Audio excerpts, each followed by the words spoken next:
Hello and welcome. My name is Niall McKay. I'm the Executive Director of Irish Screen America. And I'm here with Director Cathal Black, who's agreed to talk to us. This is part of a launch of a new or an uh, old classic, I suppose, set of films would be the best way to describe them, which the Galway Film Fleadh is doing. In conjunction with, and we're helping them get the word out in America.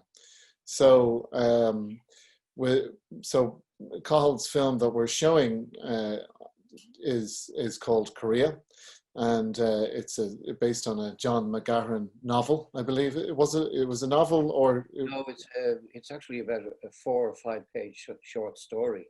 Oh, I see. Yeah. Yeah. So, Cathal, would you like to tell us a little bit about it? Yeah.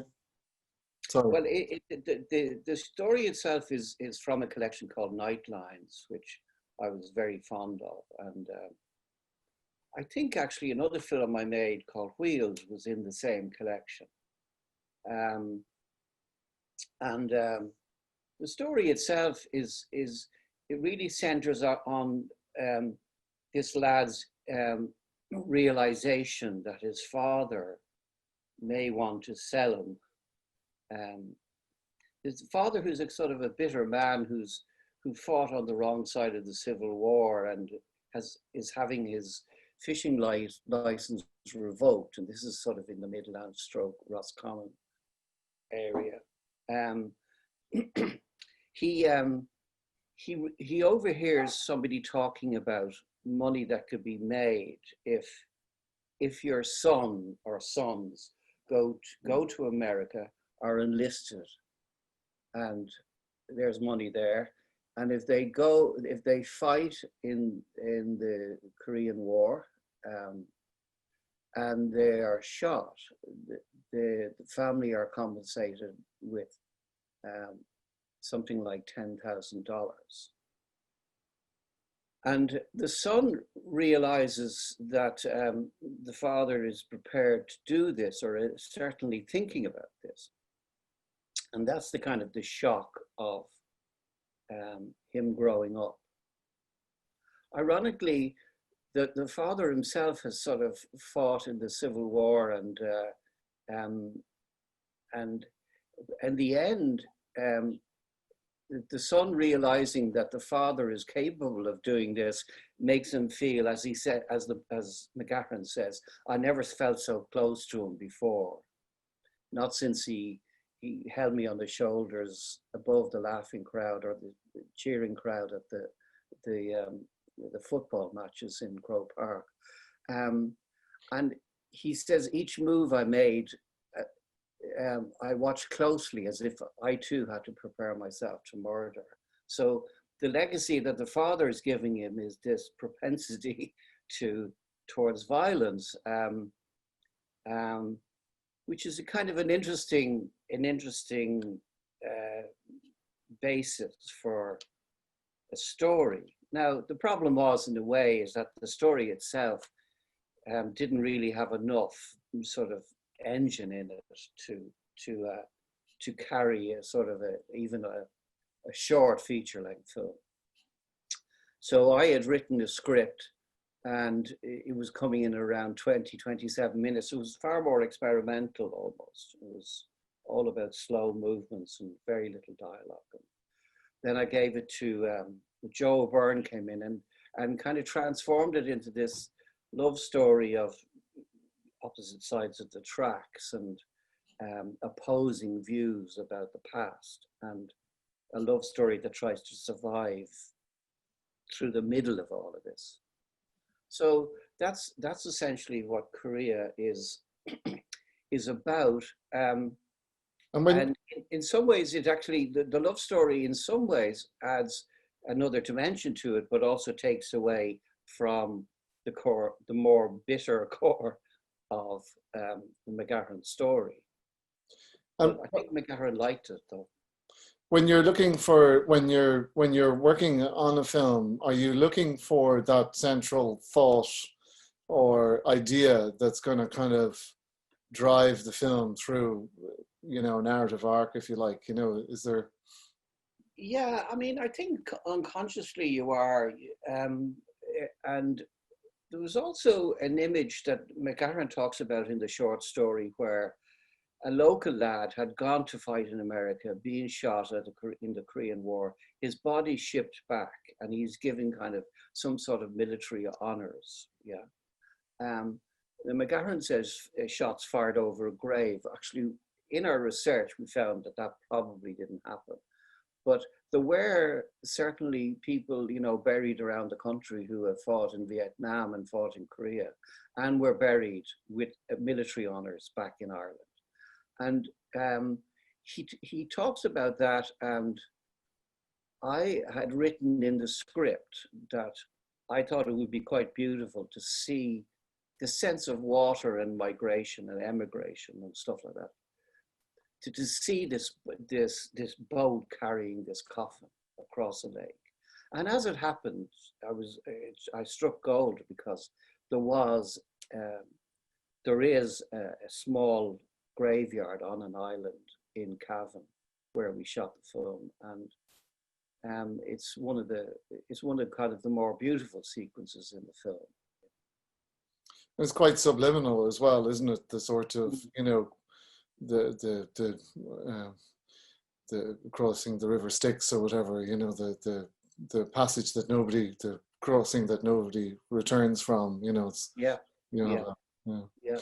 yeah. The film is beautifully shot and beautiful. It's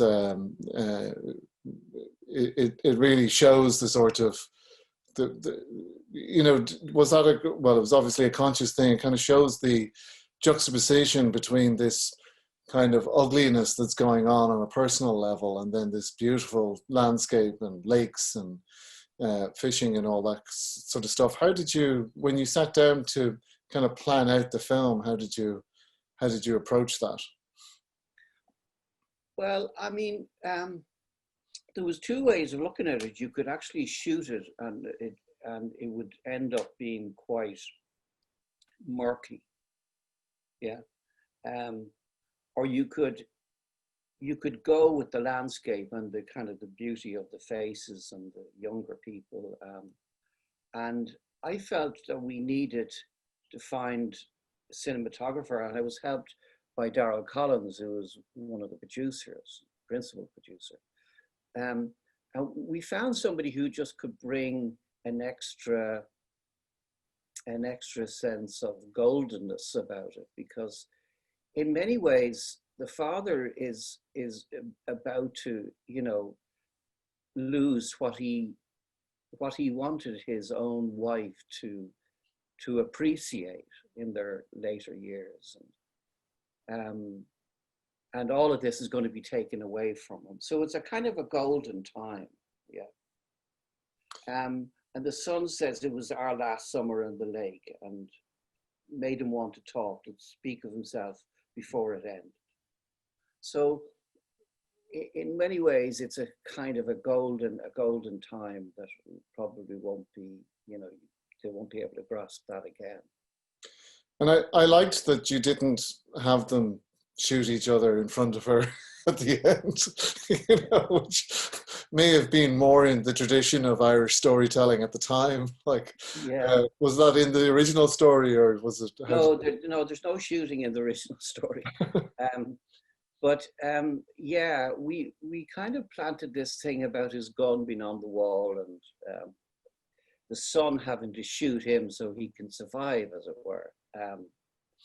And then the father's realization, and sort of this only happened about 4 minutes before we shot it, that the father realizes, and it was really from conversations with Donnelly, where he says, oh, what am I going to do when this gun is produced, you know? And we kind of talked about it, and he says, I'm just going to have to break down, you know? So in many ways, you know, it's a sort of an act of, it's an act of kind of discovery, not only, you know, with using a script, but also an act of discovery when you're kind of on the set and you try to hold your nerve, and with all the certain pressures to get stuff shot, So, um, so so he kind of breaks down, and then the voiceover is used from the short story. I never felt so close to him before. Um, so that was the kind of alchemy that was happening there. You know what I mean? On one hand, you had you had the father breaking down once he realizes what he's passing on to the son, and then you have the son saying, well, I appreciate what you've done because now I feel closer to you, because I realize, in some ways he realizes his own father's anguish. Hmm. And spoiler alert here, I suppose if you're watching this, you should maybe watch it at the end of the film, not at the beginning. But and then there is a kind of a beautiful moment between the father and the, I suppose, potential or future daughter-in-law. Yeah, I mean, it's some people might, it's very kind of romantic. It's kind of forgiving, yeah, and that was in the script as far as I remember. How to play it was the awkward thing, but I just thought Fiona Maloney was fantastic. She Never, was, yeah, because you want to never, walk it kind of up to the line, but not over. yeah, You could end yeah, up with a yeah, hallmark moment if you're not careful, I suppose. Yeah. yeah, yeah. But I think it's lovely. Yeah, it's a beautiful film. Um, and it's the interesting casting. You have an interesting record casting people uh, early on in their careers. Um, Oh yeah, well, yeah, well, there's what's his name? Um, Daniel Craig, Daniel Craig, yeah, yeah, Andrew Scott, yeah, and Andrew Scott, yeah. Andrew was some people in London had seen Andrew in Korea, and then suddenly they were all over him. yeah. They He didn't is bring me great. along with them, but they just brought Andrew. Yeah.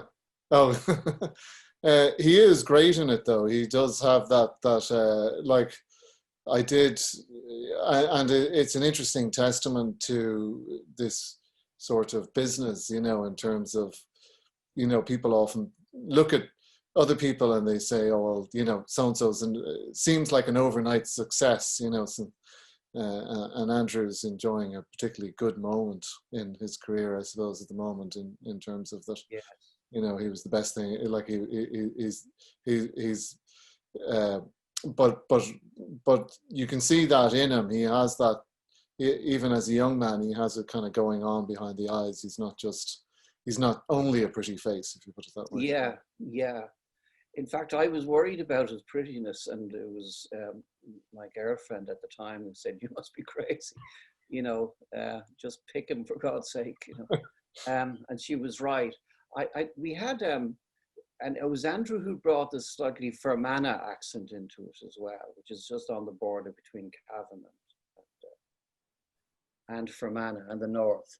Yeah, So it was he who brought the accent to Donal, because Donal was doing more of a kind of a Kerry accent.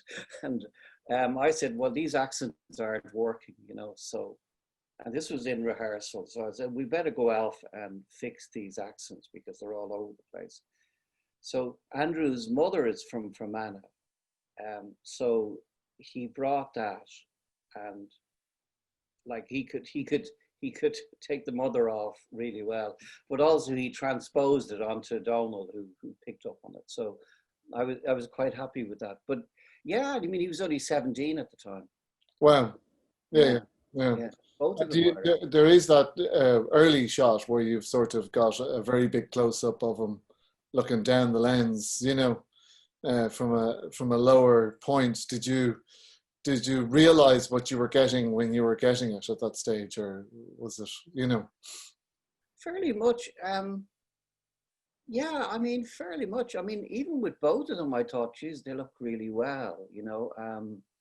And yeah, I mean, there's all of this stuff is talked about people liking the camera, or the camera liking them. Um, I think this, it very much worked. I mean, I remember Joe Byrne coming up, who had, doubts about some of the, whether it would work or not, but saw a small cut we did where they're sitting out amongst the stars, as it were. And she says, you know, we'll build our house, or he said, we'll build a house up there. And it must be difficult having no sisters and brothers and all that sort of stuff. Yeah. And I just thought, well, they look like babes in the woods, you know. So you know, it really worked. And you know, if it's working, you know, don't try and change it too much, you know. And speaking of which, in terms of what can we fast forward now to a few years to what you're doing now? Because you started life as a cameraman, is that correct, or you know? Well, I was a cameraman in RTE television, so I was a sort of a studio cameraman, and I kind of learned that, but I didn't last in RTE. I left after. It's maybe a little too political. I left after once I got a permanent position. I left, so that'll tell you how I felt about the thing. Yeah, no, I felt I stupidly and naively thought, I don't know what age I was, but I was in my 20s, and I stupidly thought that being in RTE would allow me to make stuff. Because I had admired some of the films that they had come out with when they were actually quite brave, and some of the studio productions. And then I realized, no, this is completely stifling. I just need to get out, you know, or it'll bury me alive, you know. Yeah, yeah.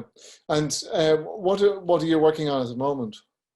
Well, I'm trying to, you know, the landscape has changed an awful lot. So whilst there might have been a few of us knocking around, you know, years ago, I'm trying to do a sort of a journey down a river, which is sort of a drama about a young woman who's trying to find her father during a pandemic.